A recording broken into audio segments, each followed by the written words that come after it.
Hello दोस्तों, स्वागत है आपका जीएस की दुनिया में। आज हम पढ़ने वाले हैं उत्तरकालीन मुगल शासक, जिसमें हम उत्तरकाल के जो भी मुगल शासक हुए हैं उनके बारे में जानेंगे। इससे संबंधित एग्जाम में आपका कोई भी प्रश्न नहीं छूटेगा, बस आपको वीडियो में लास्ट तक बने रहना है। तो चलिए शुरू करते हैं बिना किसी देरी के। उत्तरकालीन मुगल शासक। उत्तरकालीन जो शासक शुरू होते हैं वो औरंगजेब के समय से शुरू होता है। और औरंगजेब जो था वो शाहजहां का पुत्र था। शाहजहां के 7 बच्चे थे, जिसमें उसकी 4 तो पुत्रियां थी और 3 पुत्रियां थी और 4 पुत्र थे। जहां आरा, दारा शिकोह, रोशन आरा, सहसुजा, औरंगजेब, मुराद बख्श और गौहर आरा।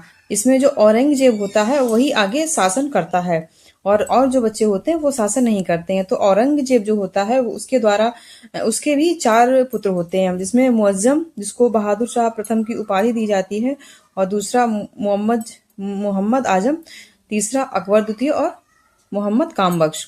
ये औरंगजेब के 4 पुत्र होते हैं, लेकिन इसमें भी तीनों की हत्या कर दी जाती है या युद्ध में मारे जाते हैं। सिर्फ जो बहादुर शाह जफर होता है वही आगे शासन करता है। और बहादुर शाह के शासन के बाद उसके जो पुत्र होते हैं उनमें वो शासन करते हैं। जो बहादुर शाह जफर के पुत्र होते हैं, जहांदार शाह, अजीम उस शान, रफी उस शान और जहान शान, ये बहादुर शाह प्रथम के ये पुत्र होते हैं। और इसमें भी जो 3 उसके जो भाई होते हैं वो मारे जाते हैं। उसके जो रफी उस शान होता है उसके ही जो पुत्र होते हैं वो आगे शासन करते हैं, जैसे मोहम्मद इब्राहिम, रफी उद्दौला और रफी उद दर्जात।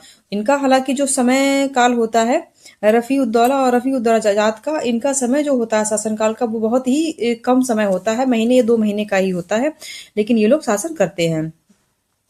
तो इसके ये मुगल साम्राज्य के जो शासक उत्तरकाल के बाद हुए हैं उनको उनके बारे में था।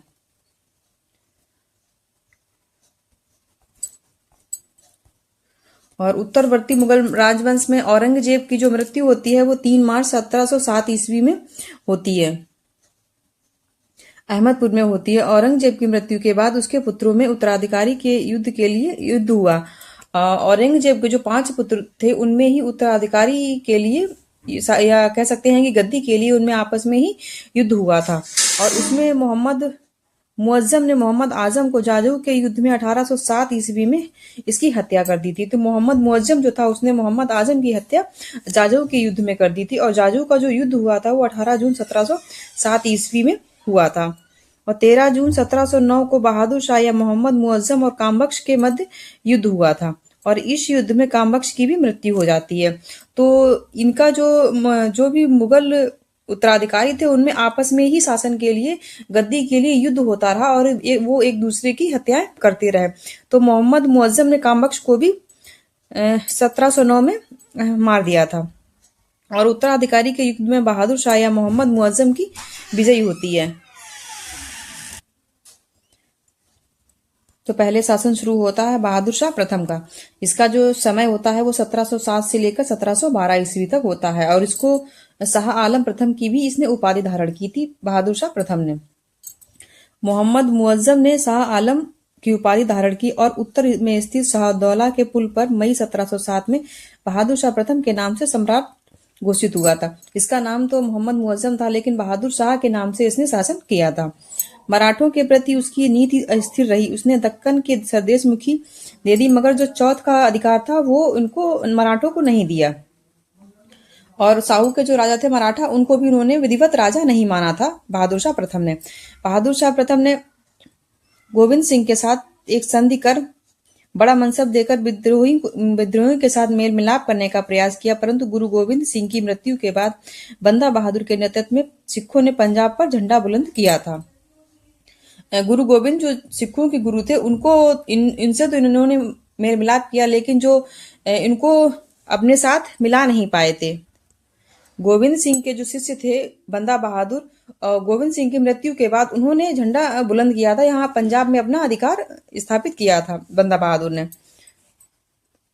बहादुर शाह जफर ने स्वयं विद्रोहियों के विरुद्ध अभियान का नेतृत्व किया, और बहादुर शाह लोहगढ़ और अन्य महत्वपूर्ण सिख केंद्रों पर आधिपत्य जमाने में सफल हो गया था। लेकिन बाद में इन्होंने लोहगढ़ और जो पंजाब में और जो क्षेत्र थे उन पर अपना अधिकार कर लिया था।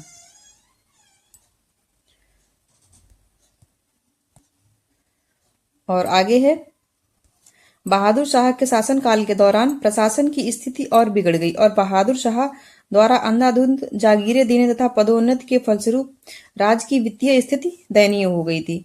जो बहादुर शाह जफर जो था उसके शासनकाल में, जैसे औरंगजेब के समय से ही शासन की जो स्थिति थी वो आर्थिक स्थिति अच्छी नहीं थी, लेकिन ये बहुत सारे युद्ध लड़ने के कारण, आपसी संघर्ष के कारण जो आर्थिक स्थिति थी वो खराब होती चली गई थी।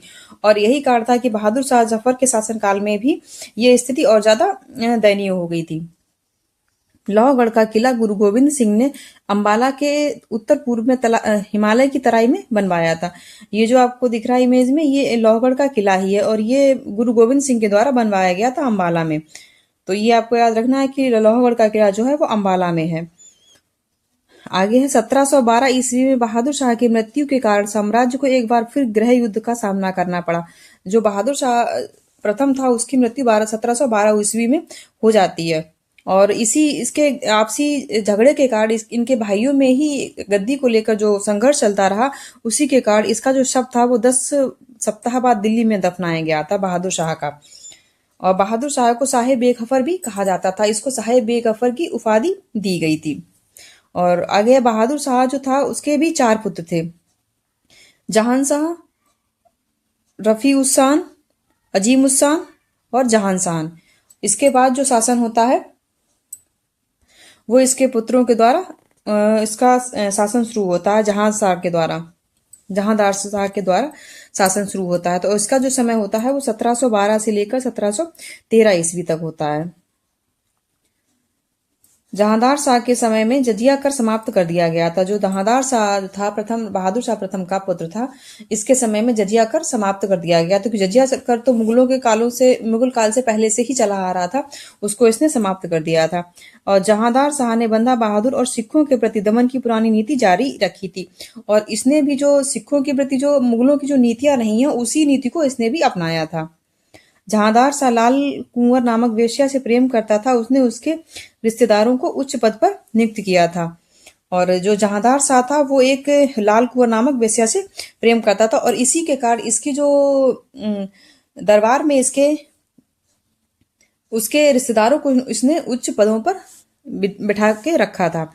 जुल्फिकार खान ने भारतीय असंतुष्ट वर्ग को संतुष्ट करने का प्रयास किया और उसने जयसिंह को भी मिर्जा राजा की उपाधि दी थी। जुल्फिकार खान जो था वो भी इसका सेनापति था, उसने भी भारतीय जो असंतुष्ट वर्ग था उसमें जयसिंह राजा को मिर्जा राजा की उपाधि दी थी और उन्हें मालवा का सूबेदार नियुक्त किया था। अजीत सिंह को महाराजा की पदवी और उन्हें गुजरात का गवर्नर बनाया था। अजीत सिंह जो राजा थे उनको महाराज की पदवी दी थी और उन्हें गुजरात का भी गवर्नर बना दिया था तथा उन दोनों को 7,000 का मनसब भी प्रदान किया था। जहांदार के समय में ही इन दोनों को राजा की पदवी दी गई थी और अजीत सिंह को गुजरात का गवर्नर बनाने के साथ साथ जयसिंह को और अजीत सिंह को 7,000 का मनसब भी दिया गया था। जहांदार शाह ने इजारा जो व्यवस्था होती थी इसमें जो भू राजस्व होता था उसकी नीलामी की जाती थी, उसको बढ़ावा दिया था कि वो जो भू राजस्व होता था उसकी बोली लगती थी और जो सबसे ज्यादा बोली लगाता था उसी को उसका कह सकते हैं कि ठेका दिया जाता था भू राजस्व वसूली करने का।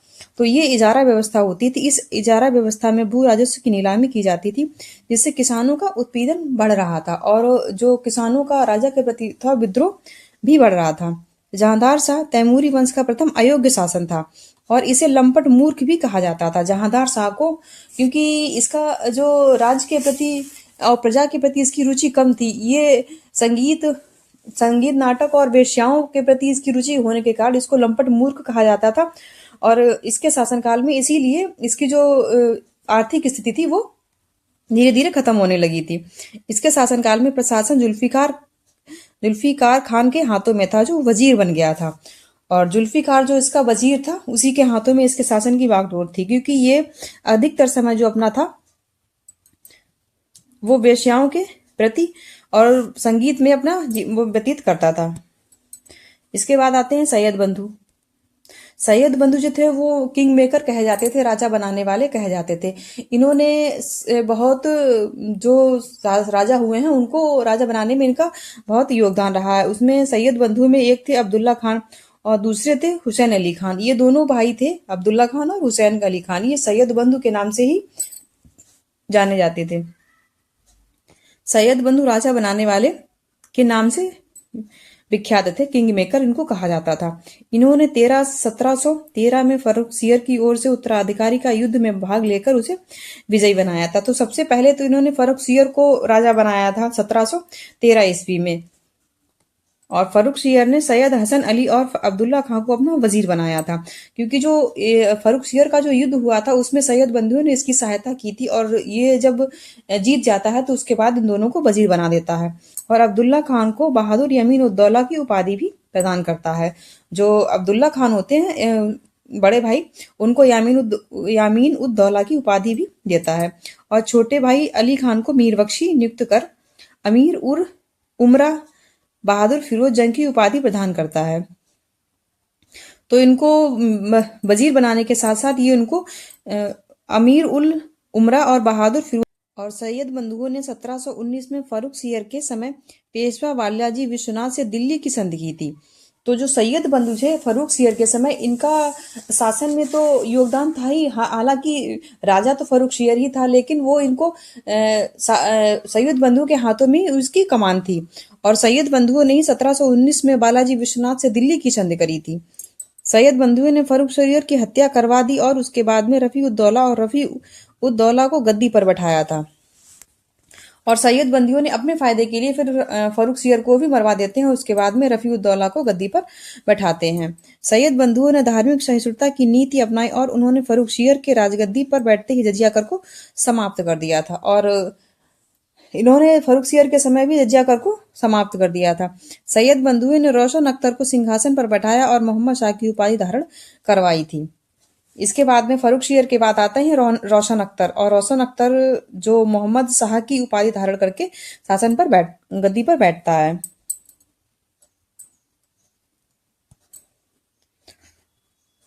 तो फर्रुखसियर का जो समय होता है वो 1713 से लेकर 1719 तक का होता है। फर्रुखसियर जो सैयद बंधुओं के द्वारा शासन गद्दी पर बैठाए जाते हैं। फर्रुखसियर शाहजहां जहांदार का भतीजा था। जो जहांदार शाह था शाहजहां, उसका भतीजा था फर्रुखसियर। फर्रुखसियर के आदेश के द्वारा जुल्फिकार खां को विश्वासघात करके हत्या कर दी गई और उनकी संपत्ति जब्त कर ली गई थी। जो जहांदार शाह का वजीर था जुल्फिकार खां को, उसको फर्रुखसियर ने मरवा दिया था और उसकी हत्या करके उसकी जो संपत्ति होती है वो जब्त कर लेता है। फर्रुखसियर ने राजा जय सिंह को सवाई की उपाधि भी धारण करवाई थी, और जोधपुर के राजा अजीत सिंह से अपनी पुत्री का विवाह फर्रुखसियर से कर दिया था। तो वहां के जो राजा होते हैं जयसिंह को, उनको सवाई की उपाधि भी फर्रुखसियर के द्वारा ही दी जाती है, और अजीत सिंह ने अपनी पुत्री का विवाह फर्रुखसियर से करवा दिया था। 1717 में मुगल सम्राट फर्रुखसियर के द्वारा दस्तक, जो एक कर मुक्त व्यापार का परमिट होता था, जारी किया गया था। 1717 में ही फर्रुखसियर एक फरमान जारी करता है जिसको परमिट बोला जाता है। उसके द्वारा जो विदेशी जो विदेशी जो व्यापारी होते थे उनको व्यापार में छूट मिलती थी। आप उनको बिना कर के व्यापार करने की अनुमति दे दी गई थी। फर्रुखसियर के समय में 1716 में बंदा बहादुर को दिल्ली में फांसी दे दी गई थी। जो बंदा बहादुर था उसको फर्रुखसियर के समय में ही फांसी दी गई थी। जो जहांदार के समय में जिसका झंडा बुलंद था सिखों के प्रति, तो उनको बंदा बहादुर को 1716 में फर्रुखसियर ने दिल्ली में फांसी दी गई थी। और मुगल साम्राज्य के इतिहास में किसी अमीर द्वारा किसी मुगल बादशाह की हत्या का यह पहला उदाहरण था। और मुगल साम्राज्य के इतिहास में ये जो मुगल बादशाह फर्रुखसियर की हत्या सैयद बंधुओं के द्वारा की जाती है, ये मुगल इतिहास में पहला ऐसा उदाहरण था जो मुगल बादशाह की हत्या सैयद बंधुओं के द्वारा की जाती है। क्योंकि सैयद बंधु होते हैं वो अपने ही फायदे के लिए राजा बनवाते हैं और उन्हीं की हत्या करवा देते हैं। तो फर्रुखसियर की भी हत्या सैयद बंधुओं के द्वारा करवाई गई थी। और फर्रुखसियर को घृणित कायर कहा जाता था। फर्रुखसियर ने अंग्रेजों के व्यापारिक लाभ हेतु शाही फरमान जारी किया, जिसके द्वारा उन्हें व्यापार में छूट मिली थी। ये जो बताया था मैंने आपको 1717 में जो परमिट जारी करता है उसको ही शाही फरमान कहा जाता है। कर मुक्त व्यापार करने की जो छूट दी थी अंग्रेजों को, इससे बिना करके वो उनके साम्राज्य में व्यापार कर सकते थे। और सैयद बंधुओं ने 1719 में पेशवा बालाजी विश्वनाथ से दिल्ली की संधि करके मराठों से सैन्य सहायता लेकर फर्रुखसियर को अपदस्थ कर अंधा कर दिया था। तो जो पेशवा बालाजी थे उनसे दिल्ली की संधि करके मराठों से सहायता ली थी उन्होंने, और उसके बाद जो फर्रुखसियर होता है उसको अंधा कर देते हैं और 10 दिन बाद उसकी हत्या करवा देते हैं। और आगे है रफी उद दरजात और रफी उद दौला। जो फर्रुखसियर के बाद जो शासन आता है वो रफी उद दरजात का और रफी उद दौला का आता है। हालांकि इनका जो समय होता है वो बहुत ही कम समय होता है। इनका समय 28 फरवरी 4 से लेकर 4 जून 1719 तक ही रहा था। तो इनका समय जो रहा है 4 महीने का ही समय इनका रहा है, और यह सबसे कम समय तक शासन करने वाला शासक था। रफी उद दरजात जो था वो सबसे कम समय शासन करने वाला था। इसे भी सैयद बंधुओं ने ही गद्दी पर बैठाया था, क्योंकि सैयद बंधु ही अपने अपने फायदे के लिए राजा बनाते थे, और जब उन्हें लगता था कि हमें शासन में हस्तक्षेप करने नहीं दिया जा रहा या हमारा फायदा नहीं है तो वो उनको मरवा देते थे। और इसी के शासनकाल में निकोशियर का विद्रोह हुआ था। उसने आगरा के दुर्ग पर अधिकार कर स्वयं को सम्राट घोषित किया था। तो रफी उद दरजात जो था उसी के समय में निकोशियर का विद्रोह इसी के समय हुआ था, और निकोशियर जो था वो अकबर द्वितीय का पुत्र था। अकबर द्वितीय जो था वो बहादुर शाह का पुत्र था अकबर द्वितीय, और उसी का पुत्र था निकोशियर। और इनके बाद जो समय वो शासन जो आता है वो रफी उद दौला का आता है। वो 6 जून से लेकर सितंबर तक 1719 तक इनका शासन चलता है। रफी उद दरजात की मृत्यु के बाद सैयद बंधुओं ने इसे गद्दी पर बैठाया। इसने शाहजहां द्वितीय की उपाधि धारण की थी। जो रफी उद दौला था उसने शाहजहां द्वितीय की उपाधि धारण की थी। और इस तरह के क्वेश्चन भी पेपर में बनते हैं, तो ये आपको याद रखना है कि कौन सी उपाधि किसने धारण की थी और किस शासक का समय कितने समय तक रहा है। यह दूसरा सबसे कम समय तक शासन करने वाला मुगल सम्राट था। और इसके शासनकाल में राजा अजीत सिंह अपनी विधवा पुत्री को मुगल हरम से वापस ले गया था और उसने हिंदू धर्म स्वीकार कर लिया था। जो राजा अजीत सिंह थे उनकी जो पुत्री थी, तो उसको विधवा पुत्री थी, वो मुगल हरम से ले गए थे। जो फर्रुखसियर से इसका विवाह करवाया था अजीत सिंह ने, तो वो अपनी पुत्री को हरम से ले गए थे और बाद में उसने हिंदू धर्म स्वीकार कर लिया था। तो ये था आज का हमारा टॉपिक, उत्तरकालीन मुगल शासक। अगर आपको हमारा वीडियो पसंद आया है तो वीडियो को लाइक और चैनल को सब्सक्राइब करें, ताकि हमारी हर वीडियो की नोटिफिकेशन आप तक पहुंचती रहे। मिलते हैं नेक्स्ट वीडियो में नए टॉपिक के साथ। तब तक के लिए नमस्कार।